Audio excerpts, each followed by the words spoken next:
It's interesting going back, revisiting the information from the 48 Laws of Power, because as I revisit the secular information that once seemed to be so supreme and so accurate, so valuable to me, it all now just seems like an invitation for more of the same.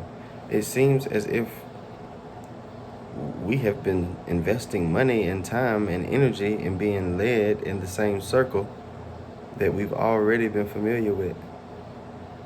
It seems like those who have thought that deception and dishonesty and misleading and manipulating people was the path to success and prominence are being told in the laws of power, just like Law 7, get others to do the work for you, but always take the credit. Get others to do the work for you, use their skills, use their time, use their energy to further your ambitions while taking full credit. You'll be admired for your efficiency. You may very well be. People may take account and applaud you for how efficient it appears that you are with your time. But as you rack up these moments of celebration, there's a trail of people that you misused and abused along the way that remember you too, that have a story to tell as well. And you can do all of the pretending, you can do all of the selective listening that you want to, but these other narratives exist. They are based in fact, and there are people who are sitting under these stories coming to the conclusion that you are not who you present yourself to be, as if every day of your life you don't wake up and set out to make sure that no one knows what's under your mask. No one is to ever know that you are not yet who you proclaim yourself to be. That's always a work in progress. You're always announcing how real you are while still fighting inconsistencies in your presentation that cause you to feel like you're flawed and fake. For the things that you do, you would never define yourself as such in reality. But there are moments where you judge yourself harshly and sometimes truthfully, because you be doing some fake and flawed things. You do things that are not consistent with your purpose and your design. You do things that are not beneficial to you or edifying to others. You do things that serve no one but your own selfish goals and desires. And you have a justification and a reason why that you pawn off on other people for all the time. That's flaw. That's fake. That's not real. That's not solid. You were born. You were created solid. You were born solid. Then you learned a whole bunch of terrible habits from the people that you decided to model your life after. And now you want to avoid the fact that you have inconsistencies in your presentation. You have fallacies in your belief system. You have a totally flawed knowledge base. You operate from ignorance rather than operate from knowledge, truth. You operate from the lack of knowledge. You operate from the lack of awareness of the truth and knowledge that was embedded in you and is natural to your design. Understand there is nothing insufficient about you except for your awareness of truth and what reality is. That's the only thing wrong with you. You've been tuning in to the wrong program. You've been following the wrong script. You've been dancing on the wrong stage.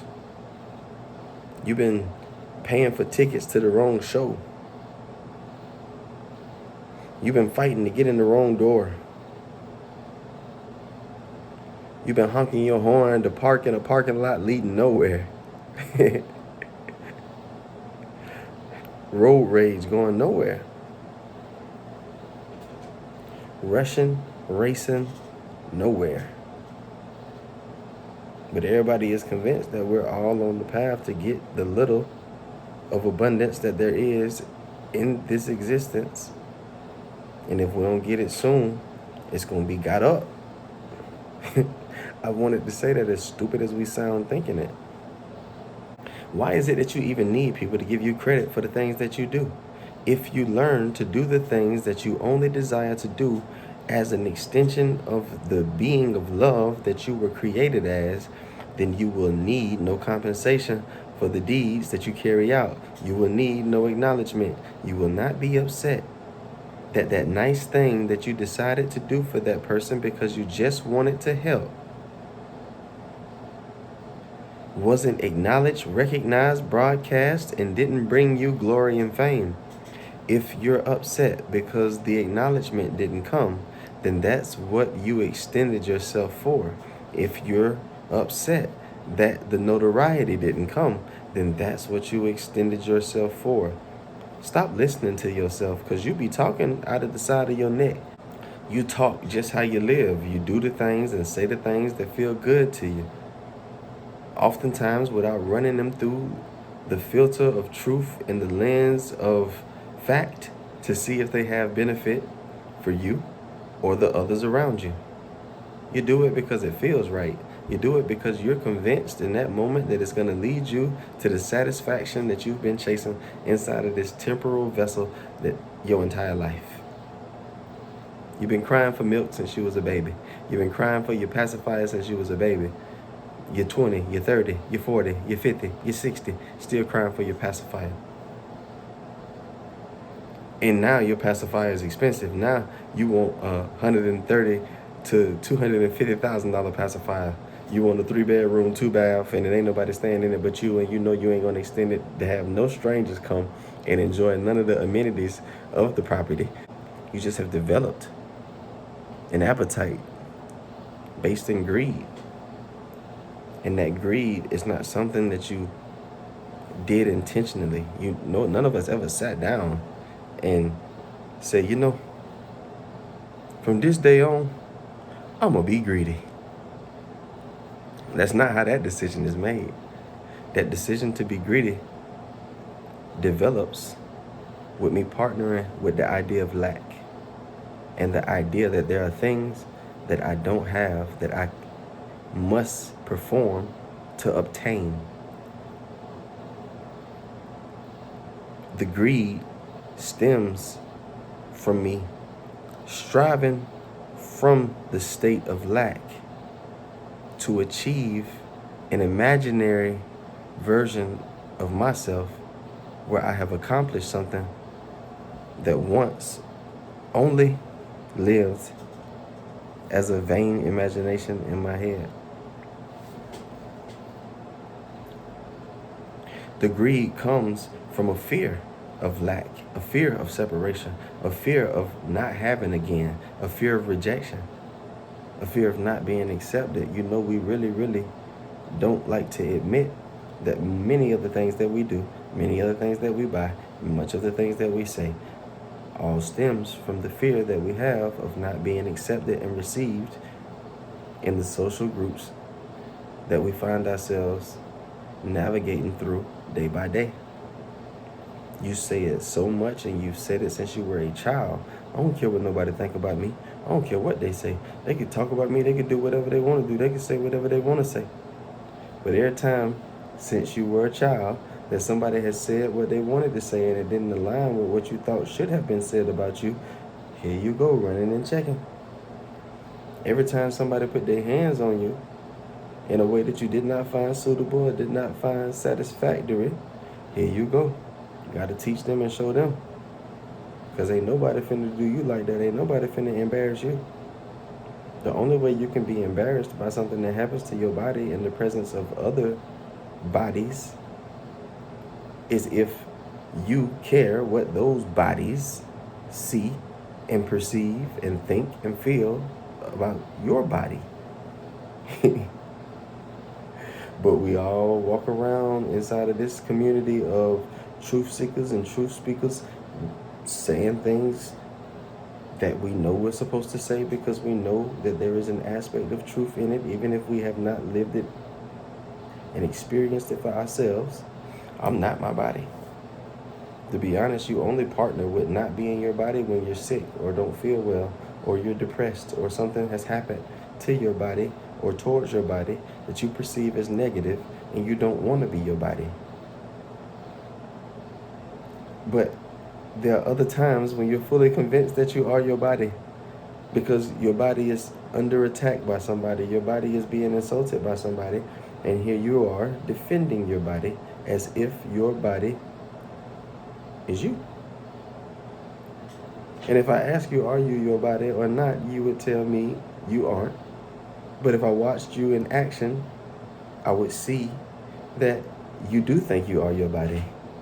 And that's why I say all the time, do not listen to the foolishness that comes out of your mouth, because most of it does not pass through the filter of fact. Most of it is just overflow from the legion of voices that operates and runs rampant inside of the ego experience, where nothing is true, all is but a lie, and an illusion that leads to more fear and more illusions. So yes, inside of an experience, inside of a game where I am in competition with you, trying to garnish the most assets and most goods and store them up and come back and present myself as superior and supreme to you and have you follow me and bow to me and worship me, then yes, I would definitely recommend that you follow Law 7 and listen to Robert Greene, and you get other people to do the work for you, but you always take credit for it. Because if you give credit for the work that you didn't do to somebody else, then they're going to get the acknowledgement and they're going to garnish the reputation and get the points added to their ego and their ecosystem to win the race that you shouldn't be running in the first place. But if we're not racing, if we're not in competition, if we've moved beyond the illusionary experience inside of the physical realm where I'm in competition with you and I am trying to defeat you by performing better than you while neither one of us are being judged by anybody but ourselves, neither one of us are being extended or withheld goodness based on our performance except for us. There's a sustainer that keeps you breathing Christological air and operating inside of a realm where all that is asked for is delivered, yes and more only. Same goes for me. But we'll find ourselves in the dark competing, thinking that the same sustainer that keeps both of us would attack you or attack me in the defense of one or the other. And that's dumb. Why create both of us to protect me from you destroying me, or have me destroy you because you rose up against me? Get others to do the work for you. Get others to use their time and use their skills and use their energy, and you just come in and lie. You just come in and pretend. You just come in and put on a show. You be a facade. You be a fake. You be a phony. You come in and you flag. Understand, only flaggers can flag without being affected by it. Only a liar can wake up and just go on a lying spree and be unbothered. So understand, if you're living by Law 7 and you are constantly out here taking credit for things that you did not do, and we know plenty of people like that. I know plenty of people who are popular enough to keep resourceful, skilled, talented people around them, extend to them the bare minimum because they don't know the worth and value of their self, reap the harvest of that person's talent, and then keep that person gridlocked inside of their ecosystem financially, because the work that they did, they're never esteemed for, because the person that gave them the bare minimum and crumbs to do it took credit for it so that they could be rewarded for their efficiency. See, when people do you, how the 48 laws of power tell you to do people, you be ready to fight. You feel disrespected. You feel like somebody's playing with your intelligence. So do you not see why you've been offensive to some people that you've come across paths with? Do you not see why maybe some people who were ahead of you in the pursuit of knowledge and the experience of truth took you as being childish and being immature and playing games? Because you were taught to play games, just like us all. And the crazy thing is nobody has to even tell you to have somebody else do the work and let other people think that you did it yourself. Nobody needed to tell you that you were doing that as a child before you could read anything, let alone crack open the 1,000+ pages of the 48 Laws of Power and get to Law 7. You were taught a long time ago how to be fake and phony. You were taught a long time ago how to live inside of the expression of insecurity. You were taught a long time ago how to strive for the acceptance of a group that you didn't want to be left out of. If you knew the group that you were a part of eternally, I promise you, you would not care so much what these lame, insecure, broken, bitter, sleeping people think about you. They don't even like themselves, fam. Understand, the people that you really, really want to like you, the people that you've been working the hardest to get to accept and approve of you, they don't accept and approve of themselves. None of us are going to extend anything that we do not have and extend towards ourselves. If I'm not good to me, I'm not finna be good to you. If I'm not nice and forgiving to myself, I'm going to hold grudges and be resentful and bitter towards the things that you do, and I'm never going to let you live it down, and I'm always going to bring it up, because on the inside of myself, that's what I live with. So who are you to not get the same wrath that I have decided is law for me? You're going to get it. And that's why you got to adopt grace, because when you adopt grace, when the system is grace, when the system is love, you extend love, forgiveness, understanding, satisfaction, fulfillment, peace, all to yourself. And then when you come in contact with others, because you've given that to yourself and you experience the bliss of having such things, that's what you want to extend to other people. And you don't just want to extend it. You don't say you want to extend it. When this is the realm of truth. This is the experience of facts and reality. When I want to do something, that's what I do. When I want to have something, that's what I go get. When I want to extend something, that's what I give. Only on the divided plane can I want to give you the world and bring you something that's very similar to hell. But because we have those references and those moments in the physical experience that allow for us to see that we have fallen short of the mark and of the truth of our makeup, we get it in our heads that the spirit realm must work that way too. As above, so below. Not as below, so above. This world is a reflection of that world. That world is not a reflection of this world, because this world is largely based and built on the illusions and lies that you and I partner with. The illusions and lies that you and I partner with in this world don't exist in the world where we come from. And that's why it's not so much something new that you need. It's a return to the original. You don't need to get to the best you. You don't need the new you. You don't need none of that. You don't need the old you. You need the original you. You need the true you. You need the you that is your own universe. That's what you after, whether you know it or not. Lock in.